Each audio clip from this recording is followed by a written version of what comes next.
Thank you very much. It's indeed a pleasure to be here. This is my third at bat here, and it's great that Smith Nephew includes a non-operative talk in an arthroscopy equipment company, so I think that's really good. This is a very important part of our success in returning athletes to play. During your fellowship, you're going to learn a lot about techniques, and you got to make decisions on how to best restore the ACL anatomically. But when you go into practice, you don't want to be that surgeon that returns the player faster, and then they may tear their ACL. So I think as surgeons, we can take a lot of success for putting it in the right place, but we also can't take all of the blame because there may be other factors causing the injury. Got nothing to disclose? So who's driving this knee surgery train? It's the surgeon, or it should be the surgeon, but sometimes it's the parents, the athletes, the coaches, and if you see a patient that comes in, the hardest patient that I take care of is the 15-year-old, 16-year-old junior female soccer athlete. They've got to be ready to play in 2 months because they need a scholarship, and if you feel that when you see them in the office before you operate on them, you may want to have them see somebody else because it's going to be a faster return to play. It may be a failure. Can we establish the formal mosaic of joint normality and homeostasis? We hope to, but can we really? We can put the ACL in the best anatomic spot. I think that's key. But we also have to restore normal function of that individual and normal gait. They got to walk normally before they can run. Emphasis, safer, not faster return to play. It varies with the individual. We've heard about nature. It varies with the individual. Average is 6 months. It can be 4 months. It can be 2 years. It can be never. And you really have to communicate. We need to listen to the athlete. We need to listen and look at them because sometimes they're just not ready to return, and we need to help them in that decision-making process. And what I'm going to really talk about today is the functional assessment tests. And this isn't an objective test. It's more of a subjective test. You need to work with a physical therapy team and know your team. You've heard about return to play. We think maybe 90% return to play, we do great. Well, if we really look at the literature, it's more like 60% return to play. So I think we need to tell them that before surgery. So this is with ACLs. Return to high school football after ACL reconstruction, 60%-ish in high school and college. And then this is another study about football, 70% return to play, but 50% were fearful of re-injury. If they think they're going to get re-injured, they probably are going to get re-injured. So how can we work through this fear of re-injury? And I think a lot of it is working with the rehab team and having them do those same movement patterns in the rehab to try to figure out what's wrong and change that before they go back. A lot of moon studies. Some of you may be able to take a spaceship to the moon and get your name on a lot of papers. So this moon soccer athletes, 12 had future reconstructions, and at 7 years, only 36% were still playing. So is our goal return to sports, or is our goal to look way down the road and figure out who's going to get arthritis and not arthritis? And I think it really is probably the latter. So younger male players likely return after ACL, and the return to soccer play after ACL declines over time. And we've heard about the NFL, again, 63% returned at an average of 11 months after surgery. So I think we can use some of these quotes in our high school and college athletes who were more likely to be treating than the pros. When we look at this way that individuals get hurt, mostly non-contact, they get in a position of a functional pivot shift in the ACL tears. So really with these return to play, you want to keep them out of that position of no return, right? So if you really look at this, this is what happens. It's a valgus rotation out of control movement. They don't dislocate their patella. They don't have an MCL injury. They have, this individual had 3 ACL injuries, but see, she's out of her cone of stability. Her foot isn't under her trunk. So is that preventable in all cases? No, but when they're getting back from an ACL reconstruction, somehow we should better train them to stay out of that position. So it really is a cone of stability, and that's what we do in our prevention programs. That's what we do in our post program. So individuals, you got a male on the left, female on the right. You can see a little difference in the valgus at the knee. Now, is that coming straight from the valgus at the knee? I really think it's more at the hip. So the hip is where I think the money is, so to speak. Alignment, you can have this position of no return where they're anteriorly rotated and kind of forward to begin with, which may start that pivot shift phenomenon. And so again, if you look at the individual on the right, the pelvis is kind of forward. So when we prevent injuries from happening, we want to have people get in that get down mad cat position where they're more flexed at their hips and their knees. So that's what we want to do when we return athletes to play after an ACL reconstruction. And again, the individual on the bottom doing that plank position, female up on the top or in the middle, she was coached to maybe change the pelvic position and improve her core, and she does a better job. So what are these functional assessment tests? Basic functional assessment we do at about 4 months, advanced at about 6 months, and it involves several things: strength, balanced, timed agilities, and sport-specific dryland activities in the rehab facility. The readiness to return to play, in the interest of time, I'll go through these. Level 1, they want to be walking normally. There are some other tests that we can do. Level 2 is more return to play. So that's at 4 months to 8 months or 12 months. And when you have these individuals, I never have had a reconstructed ACL re-tear his or her ACL in the rehab facility.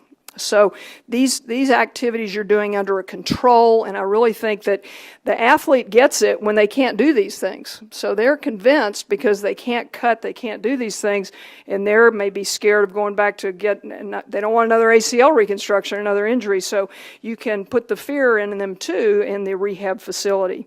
And then this is the grading scale. 3 is normal. So I'll show you a couple of individuals.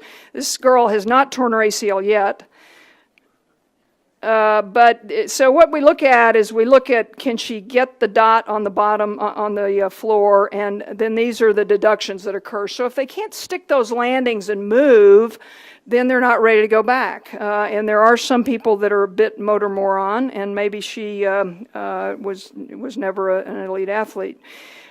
So this is a post-op. It's his right ACL. So these Heidenboard type things are also good to do. They're not going to re-tear their ACL, but see how he's dropping that right pelvis, almost like a dynamic Trendelenburg? These are hard things for us to measure and us as orthopedists to see. We like to get objective results, right? We want to know quad hamstring ratio. Well, in my opinion, it's more important that you look at their hip and look at their strength and their movement patterns. Now, he may go back and tear his other ACL, but that may be because he's not putting a lot of force on that injured side, and that's not normal. So what we look at the University of Kentucky is we like to have a goal of 90% compared to the other side.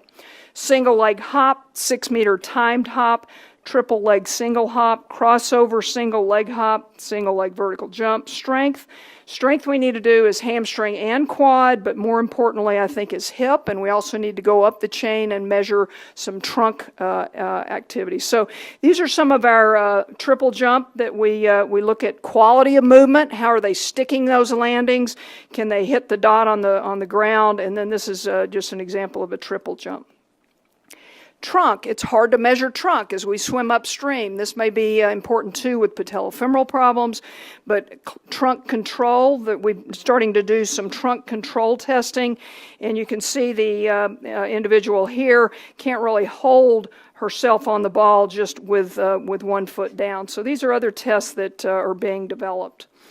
When we talk about level of clearance for sports, we do drop-off box activities. We talk about that the landing should be soft. It should be hip over knee over ankle position. And when you go into practice, you want to develop a team, and sometimes we see therapists that are working, in different areas, and they're not confident or sure about what you really want to do. And sometimes we like to have our therapists that work with us do some of these tests and then communicate with the team. And a lot of things are about listening and communicating with therapists. How many step downs can you do in 60 seconds? And where do we put the arms? Do they go up? Do they go across their chest, on their hip? So we've done a couple of recent studies here, and in 60 seconds, the normal control could do 40 of these. The ACL side could do 32, and the normal side could do 36. So it's some of these practical things that I think we need to take back and get a better objective measurement of what we should have these individuals doing before we let them back on the field. And the other thing that's interesting is there's some people whose quads come back very quickly and others that just moves out of the bodybuilding forever, whether you do a hamstring or a bone patellar tendon. And I think we need to start doing more eccentric quad. You want to do maybe not open chain to put more force on the tibia to push it back, but you can do some eccentric chain that is closed, such as a wedge underneath their foot. And I think that's something that will stimulate getting quad back. You want to do it safely, but this wedge doing mini squat maneuvers I think is another good thing to do. And then also work proximal, work the hip, and work the back.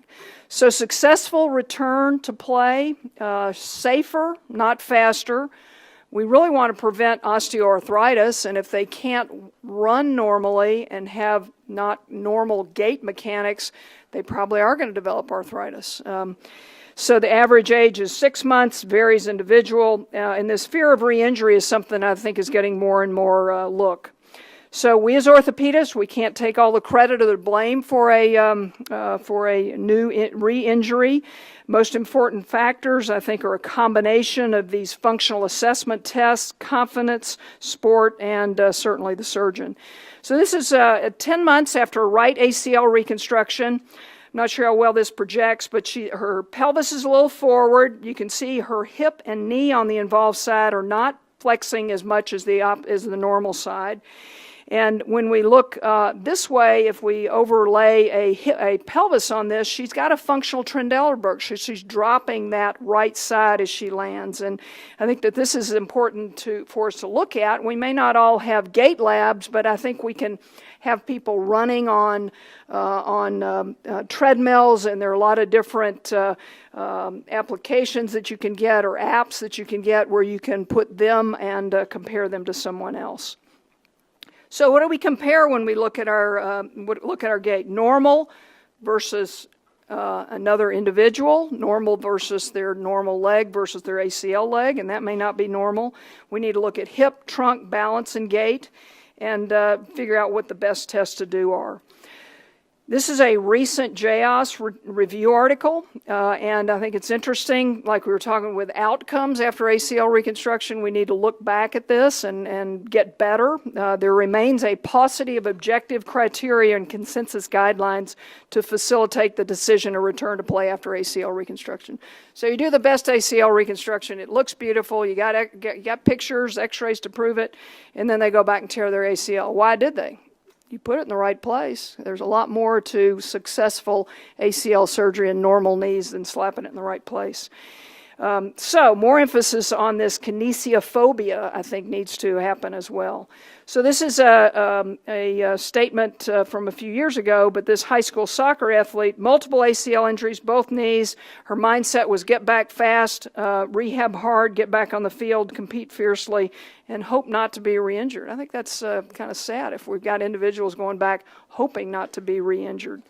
So we can establish stability in the knee, but not restore it to its pre-injury state. We need to rethink biologic healing, timing of return to play, and it's variable. It's individual. Think about pack years of smoking. Got pack years on the knee. If they got somebody that's playing one sport repetitively, then perhaps you need to counsel them on they may be more apt to get arthritis. And we are fortunate, enjoy the ride, and I would encourage the new fellows to ask questions and enjoy your ride. Thank you very much for your attention.